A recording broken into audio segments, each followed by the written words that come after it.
شهر رمضان الذي أنزل فيه القرآن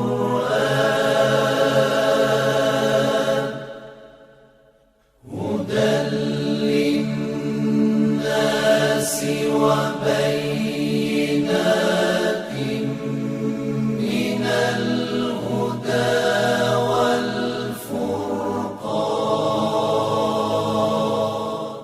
ناظرین سلام علیکم، میں آپ کا میزبان حیدر کانپوری حسینی عزادار پروڈکشن کانپور کی جانب سے آپ کی خدمت میں لے کر حاضر ہوں بہار رمضان 2020۔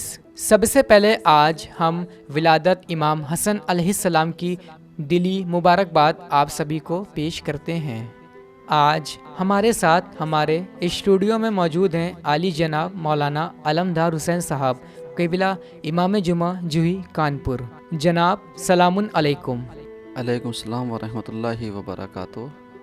جناب آپ ہمارے ناظرین کو 15ویں دن کی دعا کا ترجمہ اور تفسیر بتلائیں۔ ناظرین، آج 15ویں دن کی دعا میں ہم آپ کی خدمت میں اس کا ترجمہ اور تفسیر پیش کریں گے تاکہ ہم دیکھیں کہ ہم اللہ سے کیا مانگنا چاہتے ہیں۔ بسم اللہ الرحمن الرحیم۔ اللہم ارزقنی فیہ طاعت الخاشعین واشرح فیہ صدری بانابت المخبتین۔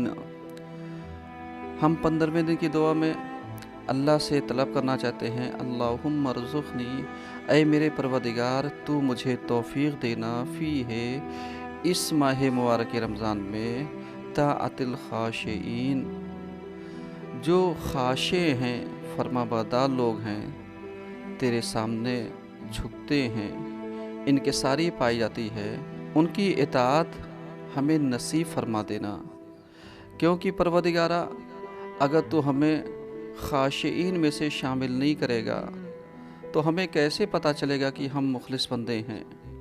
کیونکہ خاشعین کے مراحل اور منزلیں، ان کے رتبات اور مراتب بالکل الگ ہیں، اور ہم چاہتے ہیں کہ کوئی اور رمضان نہیں بلکہ اسی رمضان میں ہمیں ان کے مرتبے جیسی خشیت کو عطا فرما دینا، خشوع کو اور خضوع کو عطا فرما دینا، تاکہ ہم کم سے کم تیری بارگاہ میں کامیاب ہو سکیں۔ واشرح فیہ صدری بانابت المخبتین، اور اے میرے پروردگار تو ہمیں توفیق دینا تاکہ اس مہینے میں میرا سینہ کشادہ ہو سکے، میرا سینہ وسیع ہو سکے۔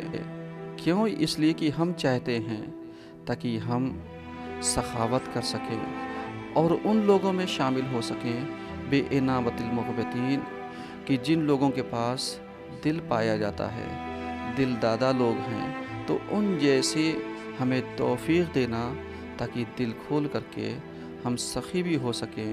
سخاوت ہم معنوی اعتبار سے، ہم روحانی اعتبار سے، ہم عقیدتی اعتبار سے ان ساری چیزوں کو پیش کر سکیں تاکہ ہم رمضان میں ہر اعتبار سے تیرے مقرب ترین بندوں میں شامل ہو سکیں، بے امان کا، تیری امانت کی وجہ سے، تیری پناہ کی وجہ سے، کیونکہ پروردگارہ اگر تو ہمیں پناہ نہیں دے گا تو میں کہاں جاؤں گا؟ یا امان الخائفین، اے خوف زدوں کی پناہ، اے خوف زدوں کی پناہ گاہ، یقیناً تو مجھے پناہ دے تاکہ میں اگر پریشان حال رہوں، مضطر رہوں، تو کم سے کم تیری پناہ میں آنے کے بعد سکون کو محسوس کر سکوں۔ جیسے ایک بچے کو ایک ماں کی آغوش میں پہنچنے کے بعد سکون ملتا ہے، اور تو یقیناً 70 ماؤں کی ممتا کو اپنے اندر رکھتا ہے، تو کم سے کم ہمیں ہر خوف سے، ہر ڈر سے محفوظ رکھنا اور اس مہاماری سے ہمیں بچائے رکھنا۔ جناب آپ ہمارے ناظرین کو 15ویں دن کے روزے کا ثواب بتلائیں۔ ناظرین، آج ہم آپ کی خدمت میں 15ویں روزے کا ثواب عرض کریں گے تاکہ ہمیں پتہ ہو کہ جو ہم روزہ رکھ رہے ہیں، ان روزے کے عوض میں اللہ نے ہمارے لیے अज्र कितना मुहैया कर रखा है।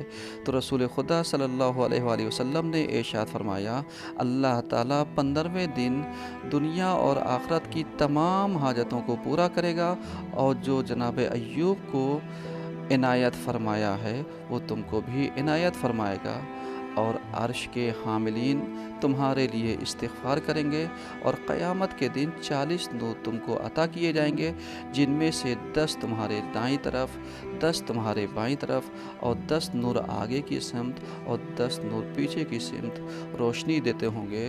तो इस तरीके से इतना नूरानी माहौल होगा 15वें दिन के रोज़ा रखने वाले का।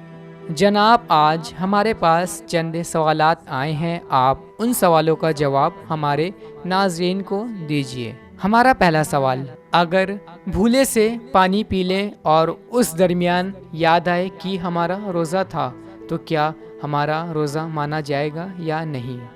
आपने जो सवाल किया है कि अगर कोई इंसान भूले से पानी पी ले और दरमियान में याद आ जाए तो उसे क्या करना चाहिए, तो आपकी खिदमत में अर्ज़ करते चलें कि अगर भूले से कोई इंसान रोज़े की हालत में खा और पी लेता है, तो जहाँ से याद आ जाए, जिस हालत में भी हो वहीं से रुक जाए। अगर लुक़मा मुंह में है तो उसको फ़ौरन थूक दे, कुल्ली करे, ना ये कि जो लुक़मा मुंह में रह गया उसको निगल ले। अगर निगल लेता है तो रोज़ा बातिल हो जाएगा, और अगर याद आने के बाद रुक जाता है और जो चीज़ें मुंह में रह गई उसको थूक देता है तो उसका रोज़ा बच जाएगा। जनाब, हमारा दूसरा सवाल, जनाब हमारी आंखें देर से खुली हो और तरके सहर के बाद हमने पानी पी लिया, तो उस पर क्या हुक्म है? आप इस सवाल का जवाब हमारे नाज़रीन को दीजिए। कि अगर किसी रोज़ेदार की आँख देर से खुले तरके सहर के बाद और उसके बाद वो कुछ खा पी ले, तो उसके रोज़े क्या हुक्म है? तो एक चीज़ अर्ज़ करते चलें कि जो वक्त तरके सहर का दिया गया है, ये अज़ान से तकरीबन 10 मिनट और 15 मिनट का फासला रखा जाता है। एहतियात के तौर के ऊपर अगर तरके सहर यानी इस बुनियाद के ऊपर वक्त गुज़र गया है और आपने खा पी लिया है, लेकिन अभी अज़ान के वक्त में गुंजाइश बाकी है, तो आपका रोज़ा मान लिया जाएगा और आपके रोज़े के ऊपर कोई असर नहीं पड़ेगा। जनाब, हमारा तीसरा सवाल, क्या शबों के दरमियान अफ्तार के लिए तली हुई चीज़ें बना सकते हैं या नहीं? आप इस सवाल का जवाब हमारे नाज़रीन को दीजिए। आपने जो तीसरा सवाल किया है, ये आज हमारे हिंदुस्तान का बहुत बड़ा मसला है कि जो लोग ये सोचते हैं कि शबों में किसी तली और भुनी चीज़ को नहीं बनाना चाहिए। तो इस सवाले से एक सवाल है कि क्या अफ्तार में शबों में चीज़ों को तला और बनाया जा सकता है? तो हम आपकी खिदमत में अर्ज़ करते चलें कि इस्लाम ने इस तरीक़े की कोई भी मनाही नहीं रखी है। हाँ, बस ये है कि चूँकि शबों में हम अय्याम में गम में होते हैं और हमारे इमाम का गम पाया जाता है, लिहाजा हम हर उस चीज़ से एहतियात करते हैं कि जो चीज़ खुशी में शामिल होती है, अगर ये तलने और भुनने का शुमार खुशी में होता हो तो एहतियात करनी चाहिए, वरना कोई मनाही नहीं है। जनाब, आपका बहुत बहुत शुक्रिया। नाज़रीन, आपका भी बहुत बहुत शुक्रिया। आपने हमारे बहार रमज़ान के बरनामे को पसंद किया, शेयर किया, कमेंट किया। अगर आपके पास रमज़ान से मुताल्लिक़ किसी भी तरह का कोई भी सवाल हो, आप हमारी हेल्पलाइन नंबर पर राबता कायम करें या हमारे व्हाट्सएप पे अपने सवालों को भेजें। इंशाअल्लाह हम आपकी खिदमत में कल फिर हाज़िर होंगे। तब तक के लिए खुदा हाफिज़।